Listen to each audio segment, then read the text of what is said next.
તો નમસ્કાર મિત્રો, આજે આપણે આવી ગયા છે ભુજમાં આવેલા ગવર્મેન્ટ પોલિટેકનિકમાં. ત્યાં આજે આપણે જોવાના છીએ ત્યાંના સ્ટુડન્ટો દ્વારા બનાવેલું સ્માર્ટ સોલાર ટ્રી.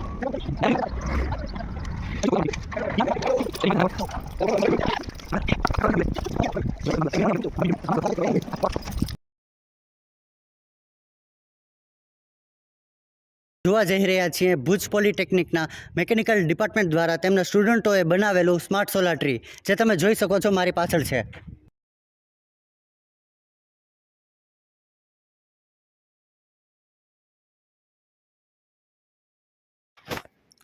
તો ફ્રેન્ડ્સ, ચલો હવે જોઈ લઈએ આ સોલાર ટ્રીના ફીચર્સ. તો તમે જોઈ શકો છો કે આનામાં પહેલાં સામે જ દેખાય છે તે છે એક સ્માર્ટ બોર્ડ, જેનો ઉપયોગ આપણે ઘણી રીતે કરી શકીએ. કોઈ નોટિસ દેવા માટે કે અત્યારે જે રીતે આપણે એક્સપોનું એડવર્ટાઇઝમેન્ટ કરીએ છીએ, જે તમે જોઈ શકો છો.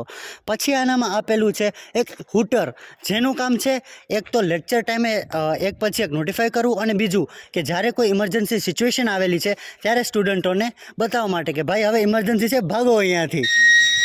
પછી તમે જોઈ શકો છો કે ઉપર આપે એક સ્ટ્રીપ લાઇટ લગાડેલી છે, એલઈડી લાઇટ. એના બે કામ છે, એક તો અંધારામાં જાડું કરવાનું અને બીજું સુંદરતાને વધારવાનું. તો ફ્રેન્ડ્સ, વાત કરીએ આના બીજા ફીચર્સની. તો ફ્રેન્ડ્સ, આનામાં આપેલા છે 2 ટાઈપ યુએસબી પોઈન્ટ્સ, અને એના સિવાય આમાં આપેલા છે 3 પાવર આઉટપુટ પોઈન્ટ્સ, જેના દ્વારા આપણે લેપટોપ અને મોબાઈલ જેવા ઇક્વિપમેન્ટ ચાર્જ કરી શકીએ છીએ. અને ફ્રેન્ડ્સ, આના ઉપયોગથી પણ આપણે નાની કેપેસિટીવાળા ઇલેક્ટ્રિક વાહન પણ ચાર્જ કરી શકીએ છીએ.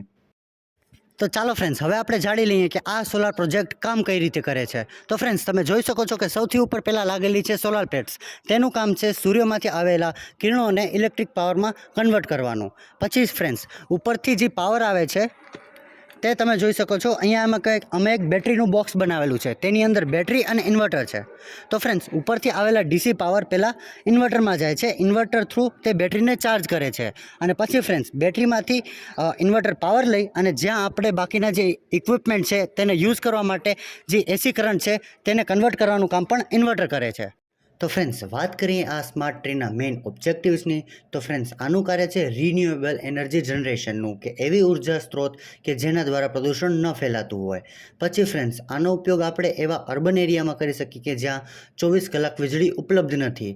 પછી ફ્રેન્ડ્સ, આનો ઉપયોગ આપણે કોઈપણ એજ્યુકેશનવાળી જગ્યા ઉપર કે જ્યાં કોલેજ કે સ્કૂલ છે ત્યાં એક ડેમો તરીકે યુઝ કરી શકીએ કે ભાઈ આપણે આ રીતે પણ ઇલેક્ટ્રિસિટી જનરેટ કરી અને ઉપયોગ કરી શકીએ છીએ. અને ફ્રેન્ડ્સ, આના દ્વારા આપણે સ્માર્ટ સિટીઝને પણ સપોર્ટ કરી શકીએ છીએ.